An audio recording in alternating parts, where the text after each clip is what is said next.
après-midi tout le monde et merci pour votre présence.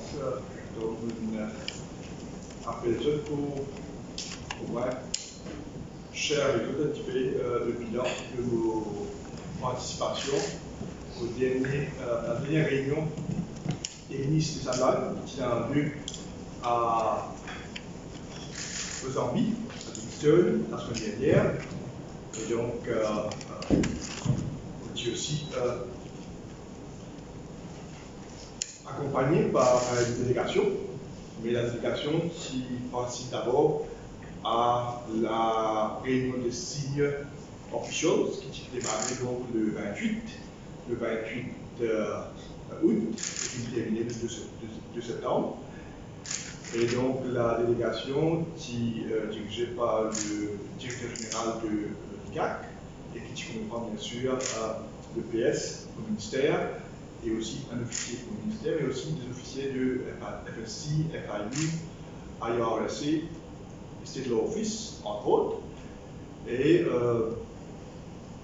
après, en dernier lieu, il y a aussi une session, ce qu'on appelle le Public-Private Sector Dialogue, qui est en lieu le 3 septembre. Donc, il y a aussi la participation des représentants du privé de Maurice qui ont assisté à sa session-là.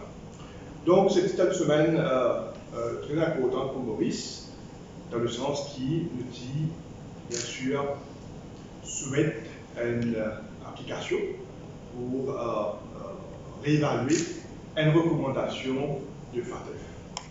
Donc, le bon connaît qui est semblable, c'est un regional body de FATF qui regroupe 20 pays de l'Afrique de l'Est et l'Afrique australe, donc qui comprend entre autres Maurice, Madagascar, Seychelles, l'Afrique du Sud, Botswana, Zimbabwe, Zambie, Tanzanie, Kenya, et donc Lesotho, les Swatini.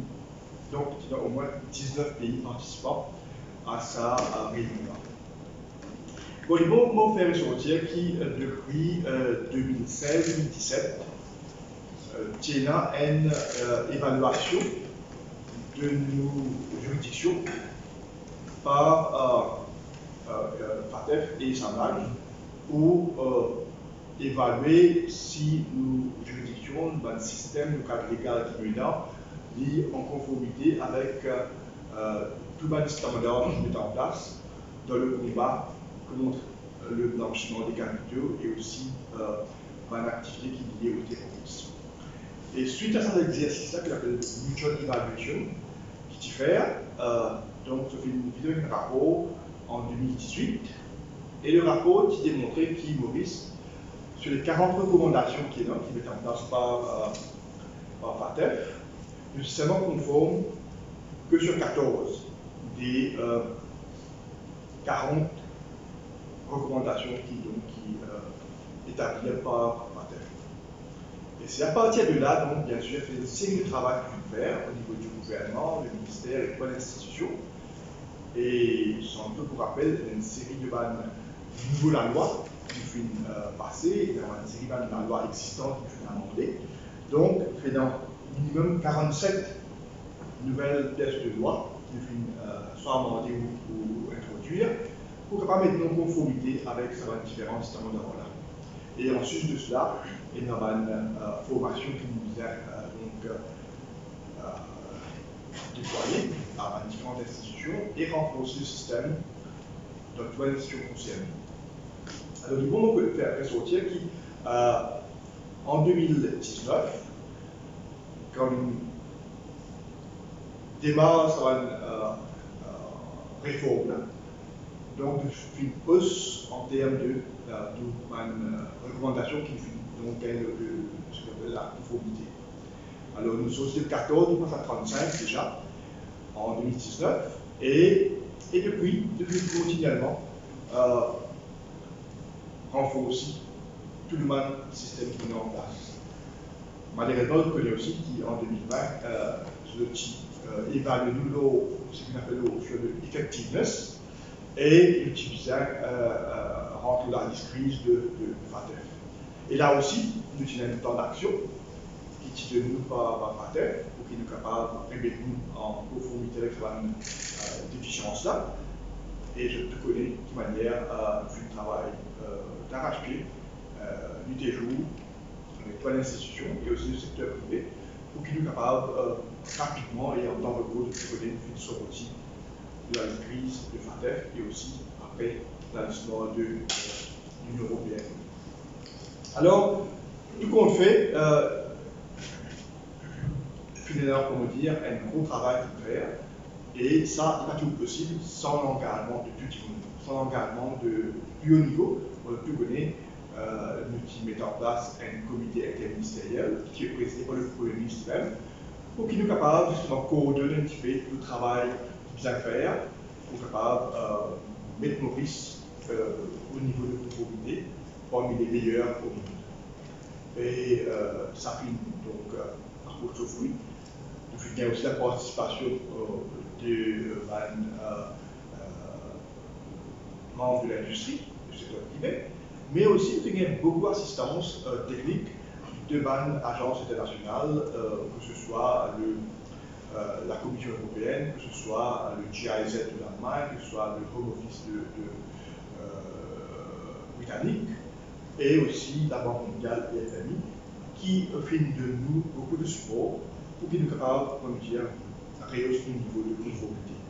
Et pour ça, je nous remercie toutes les différentes institutions-là. Et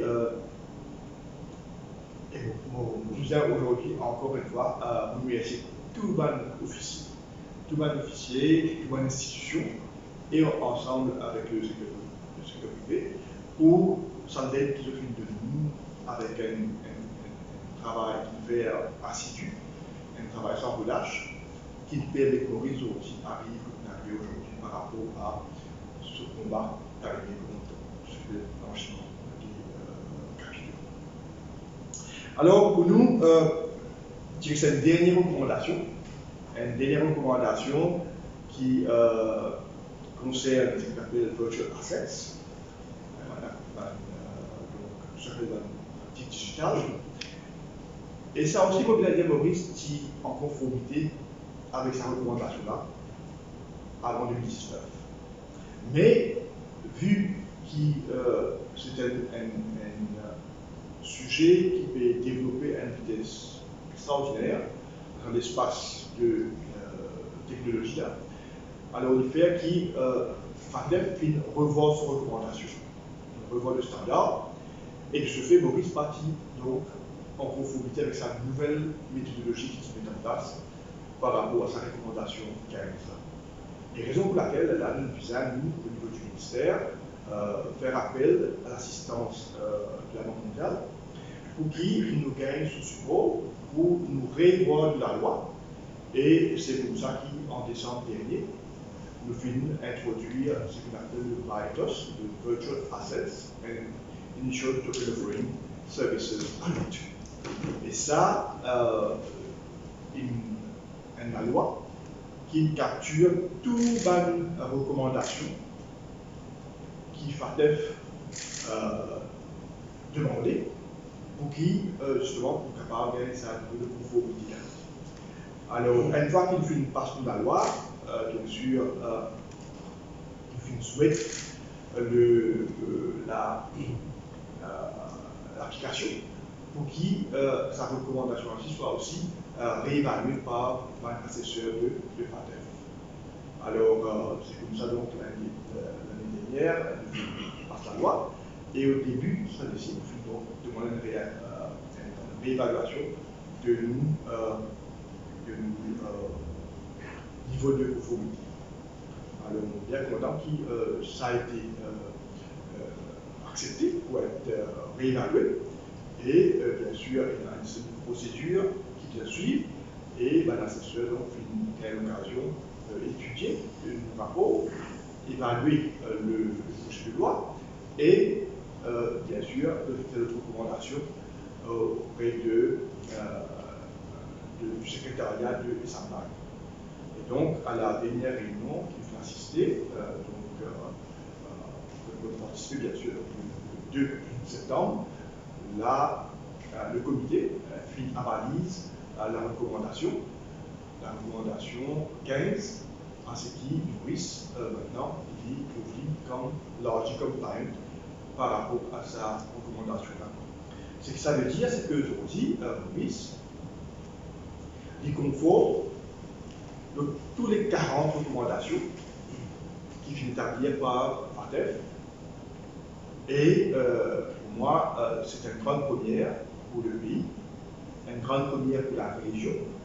Et nous, parmi les très peu de pays dans le monde, il y en a 6 ou 7, 6 pays qui aujourd'hui financent un niveau de conformité là, donc 40 sur 40 par rapport à la recommandation de FATF. Alors, pour moi, c'est un travail qui me fait, on dit, un arrivé pas de même, un gros travail qui fait derrière ça. Et c'est ça qui me permet aujourd'hui, Maurice, un des rares pays dans le monde, quand il arrive à un niveau de conformité qui, donc, bien sûr, nous unit les félicitations de tous les participants et le secrétariat de SAMLAG et de FATF pour démontrer le sérieux et l'engagement du gouvernement pour assurer qu'il reste toujours au niveau de conformité qui est demandé par sa institution-là. Alors, bien content, moi, comme ministre responsable du secteur, qui devrait ici accomplir nos objectifs, et c'était ça le but. Donc, il était depuis quelques temps déjà que le travail qui ici arrive 40 sur 40. Aujourd'hui, c'est chose faite. Et maintenant, bien sûr, pareil comme tu fais les lois, comme tu sortis lors de la liste grise de FATF, nous tiennent de sustain, de maintenir le niveau de conformité. Et d'ailleurs, on trouve nous voulons faire une série de travail en termes de formation continue qui nous fait depuis mars cette année-ci. Je ne me pas tromper, depuis mars, là, il y a 15 sessions de formation qu'il faut faire. Il y a 821 personnes dans différentes institutions, surtout dans law enforcement agencies, qui viennent être formées. Donc, encore une fois, avec l'assistance technique de ma agence internationale. Et ça démontre encore une fois l'engagement du gouvernement, du ministère et de toute l'institution pour continuer à maintenir ce niveau de conformité-là. Moi, je parle de autres assurances qui nous faire tout ce qui est possible, bien sûr, pour maintenir ce genre de niveau de conformité. C'était pas chose gagnée d'avance, c'était un travail, on va dire, quand tout le monde met ensemble, tout le monde nous montrer notre engagement, et aujourd'hui, un pays, on va dire, gagner les fruits de ces efforts-là. À tel point qu'il faut bien aussi faire nous sortir, qui aujourd'hui, Maurice est considéré comme un exemple, un modèle pour la région. Et donc, et SAMLAG, même, donc, accepter une proposition qui nous servit l'expérience de Maurice et partager avec le pays de la région, comme nous avons un manquement, pour être capable de créer au niveau de conformité. Et bien sûr, là aussi, encore une fois, parce qu'on fait un travail étroitement avec le EU et l'Initiative Global Facility. Donc, je vais aussi soutenir sa proposition-là. Et donc là, il y a une toolkit, une méthodologie qui peut être dégagée, peut être développée, et au service devant l'expérience et la manière qu'il faut procéder pour nous-mêmes, mettons au niveau de ce standard-là. Alors, ça, il peut être maintenant développé, et l'année prochaine, il peut être abatisé, si ça répond aux attentes, et peut être après servi par un pays qui regroupe dans la région de SAMLAG. Mais déjà, on connaît, quand nous finissons même de la crise l'année dernière, il y a une série de pays déjà qui faire appel à nous, à l'expertise, et plusieurs techniciens de Maurice qui ont l'occasion, bien sûr, appelés à accompagner certains pays, tels que le Panama, la Jordanie et la République démocratique du Congo. Et pour bien dire, en collaboration avec le EU, Irland Safety Global Facility. Il y a aussi une visite qui s'est organisée en juillet à Maurice, où je choisis la Jordanie et le Panama. Vous êtes donc ligne sur place et comparer mon travail pour arriver aujourd'hui. Donc moi, c'était une fierté pour le pays, une fierté pour toute la nation mauricienne, qui sont dit, un petit pays comme Maurice, on donne l'exemple, pas seulement pour la région, mais pour le monde, parce qu'il ne faut pas oublier les grands pays, que ce soit les États-Unis, les pays européens, ou même Singapour, PNA, c'est un niveau de conformité qui Maurice s'appelle aujourd'hui. Alors, vous pensez tout, est bien fier de sa achievement qui fait réaliser. Surtout, comment dire, en un laps de temps très court.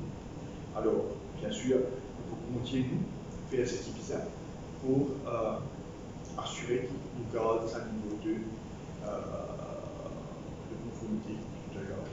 Alors, tout ça, c'est pour dire ce qu'ils ont dit, Maurice, la juridiction, veut mettre nous à un niveau par rapport à ce qu'on appelle le global business, en termes de réputation, en termes de sérieux, en termes de capacité pour respecter les standards. Et ça, il donne un confort à l'investisseur, il donne un confort à DFI, Development Financial Institution, pour qu'il se serve comme une plateforme pour capable d'établir une structure ici et faire un investissement de la région. Alors pour moi, c'est encore une fois, ça a montré qu'il nous avait la bonne direction par rapport à l'objectif du gouvernement, du ministère, pour qu'il nous consolide et nous continue à croître le secteur du service financier à Maurice. Tout connaît un blueprint qui est publié par rapport à le secteur du service financier et dont l'objectif c'est de doubler sa contribution au PIB de Maurice dans les 10 ans qui viennent. Alors tout ça, on a fini mettre en place une série de comités qui travaillent dans différents axes qui sont identifiés dans ce rapport-là. Et donc, moi, nous sommes sur la bonne voie pour essayer atteindre l'objectif, c'est-à-dire augmenter et doubler la contribution du secteur. Alors, ça aussi démontré dans ce qui est accompli là, qui nous met vraiment avance dans la bonne direction. Alors, pour moi, donc, très heureux, nous avons souvent partagé ça avec eux, et comme ça, vous êtes capable, bien sûr, partager les auditeurs.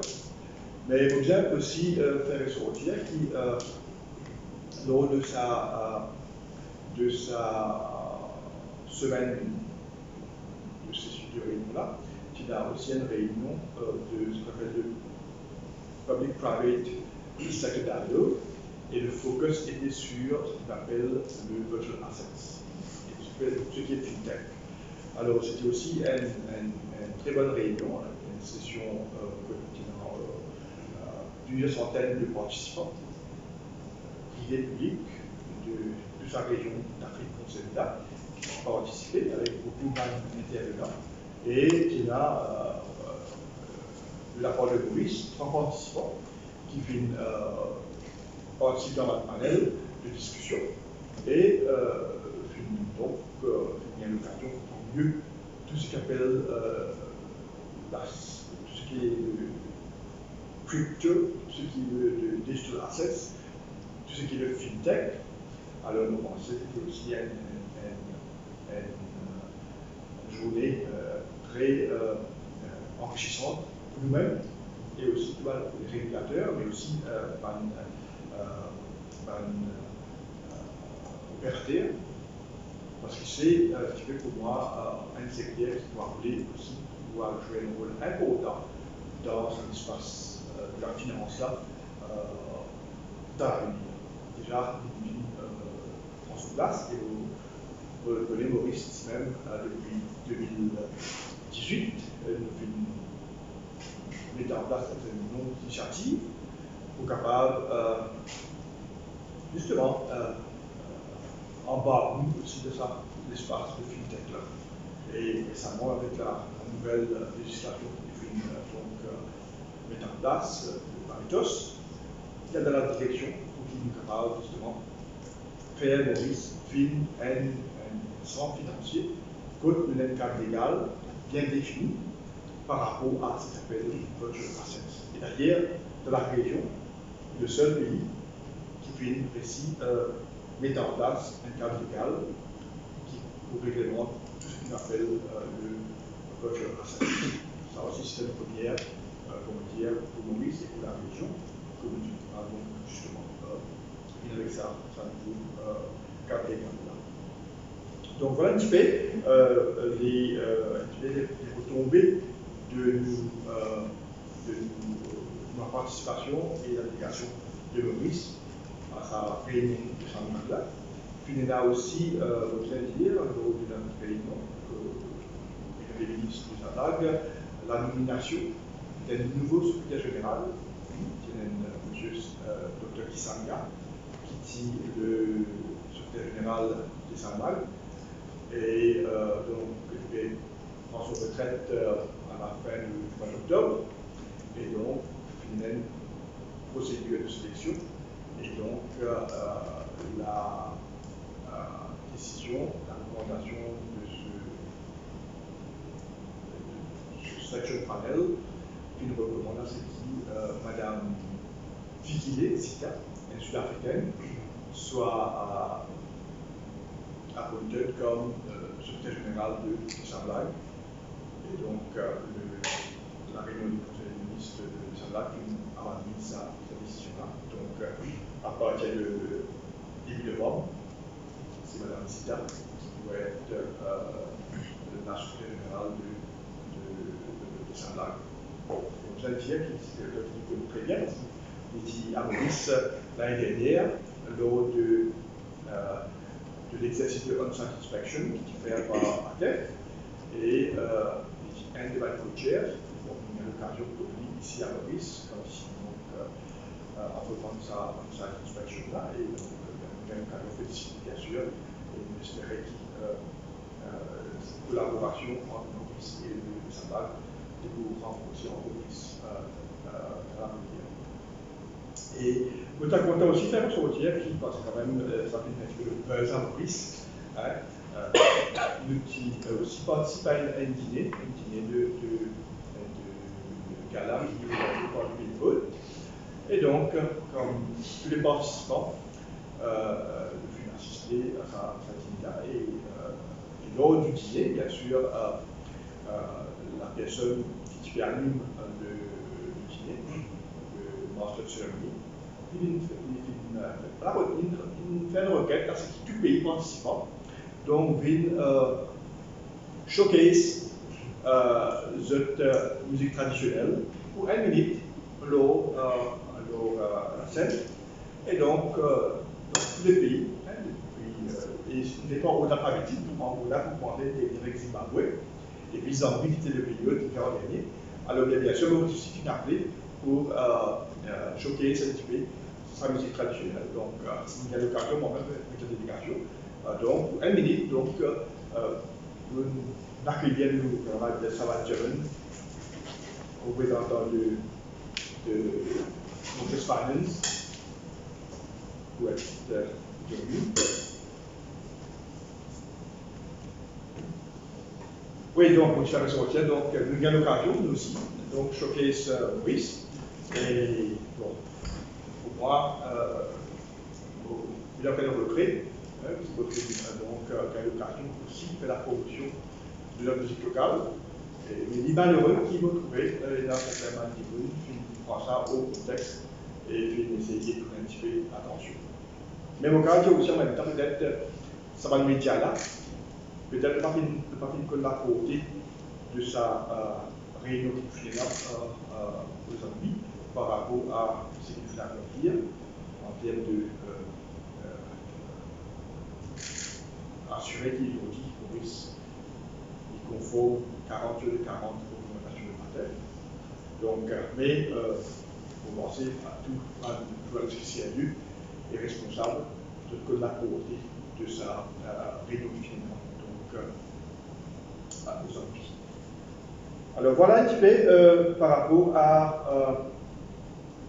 notre visite, à notre participation à sa réunion pour janvier, dont on n'avait pas eu sa blague.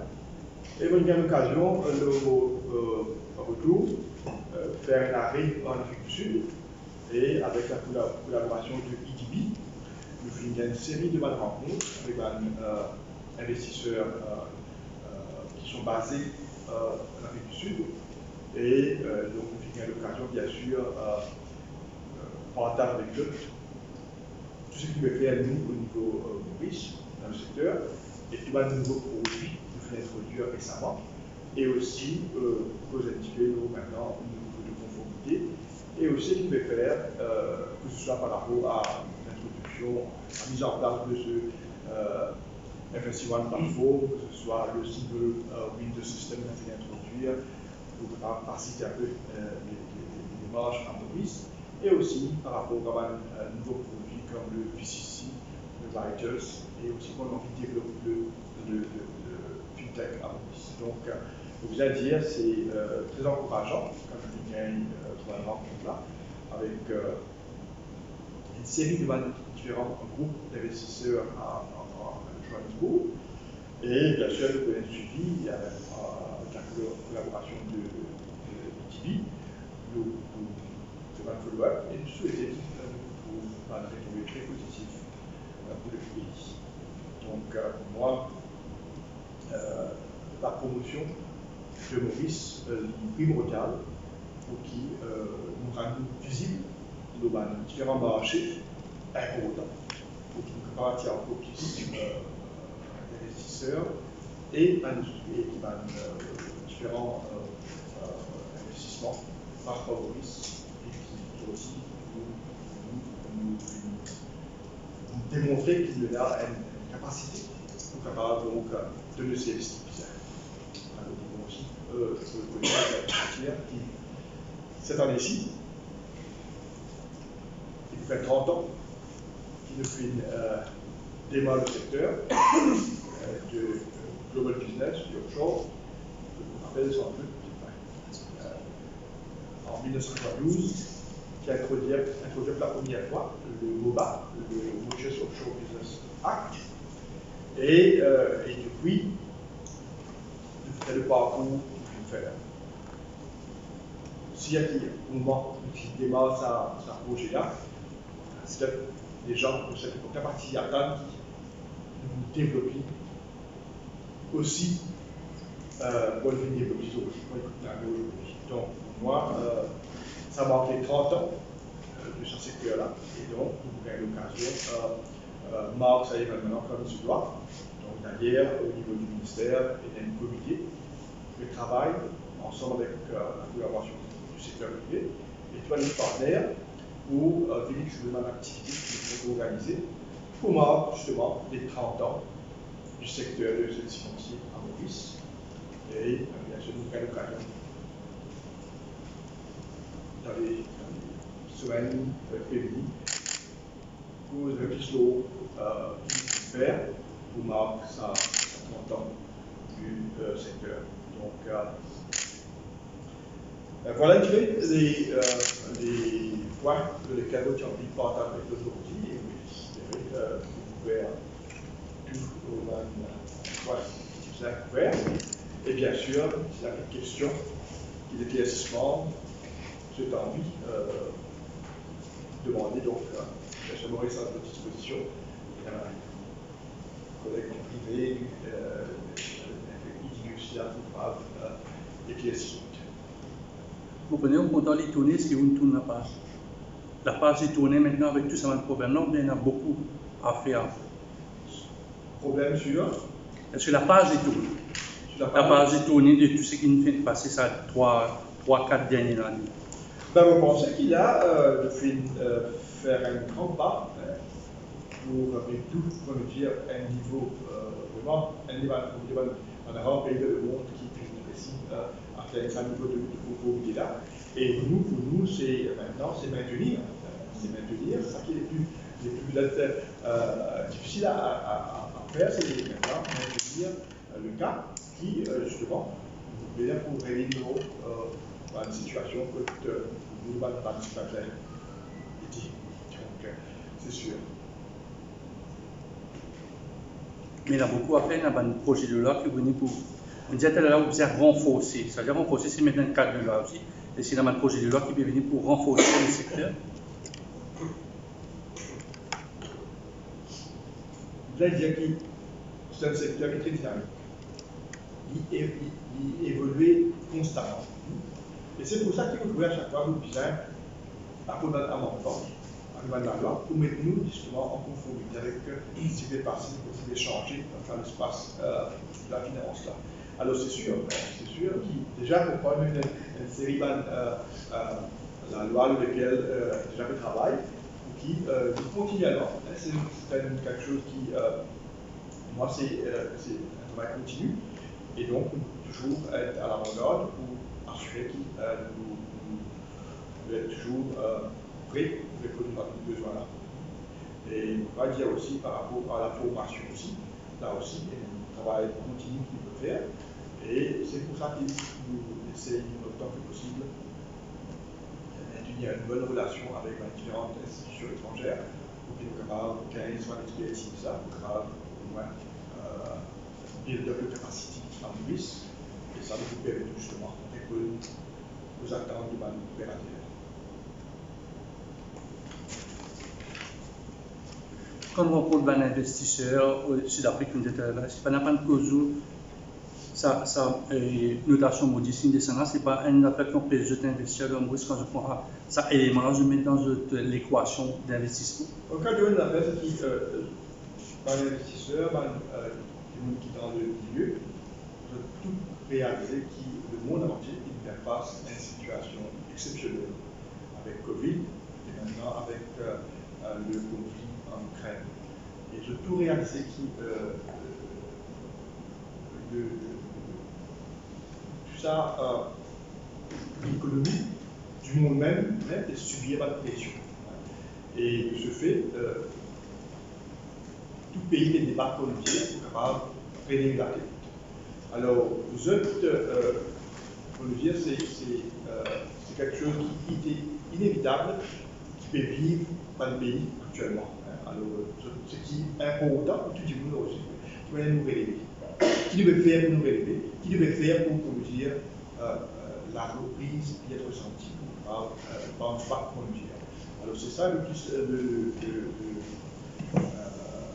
préoccupation du bénéficiaire qui devait faire pour nous relever. Et pour voir qu'il y a suffisamment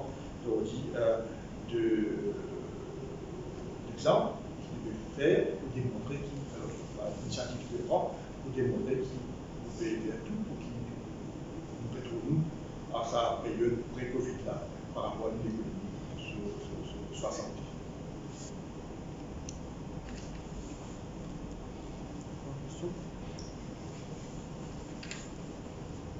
C'est bon?